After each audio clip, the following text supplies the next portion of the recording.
Network News. Samantalang mga kasama, hepe ng Tabuk City Police Station inalis sa pwesto matapos makatakas ang dalawang detainee.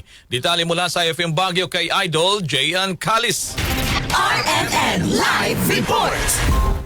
Inalis sa kanyang pwesto ang hepe ng Tabuk City Police Station matapos makatakas ang dalawang detainee noong Enero 2 sa kasalukuyang taon. Ayon sa Kalinga Police Provincial Office na si Police Lieutenant Colonel Jack Angong na nooy hepe ng pulisya ng Tabuk City ay sinailalim na sa administrative relief upang matiyak ang pagiging patas ng patuloy na investigasyon kaugnay ng insidente. Pansamantalang itinalaga bilang officer in charge ng Tabuk City Police Station si Police Lieutenant Colonel Domingo Gambican, Deputy Provincial Director for Operations ng Kalinga Police. Kinumpirma ni Kalinga Police Director Police Colonel Gilbert Fatiig na ang kautusan ay nagmula kay PROCA Regional Director Police Brigadier General Erickson Dilag at naging epektibo ang pagtatalaga kay Gambican noong Enero 6 ngayong taon. Samantala, si Angog naman ay nilipat sa Kalinga Police Provincial Office sa Provincial Headquarters. Matatanda ang nakatakas ang dalawang detainee na sina Andres Benito Jr. at Michael Macagne matapos lagariin ang rehas ng kanilang selda gamit ang hacksaw blade. Hanggang sa ngayon na hindi pa rin natatagpuan ang dalawang tumakas at nananawagan ang Kalinga Police sa publiko na agad makipag-ugnayan sa Tabuk City Police kung may impormasyon ukol sa kinaroroonan ng mga ito upang mapabilis ang kanilang muling pag-aresto. Kasama mo mula dito sa 103.9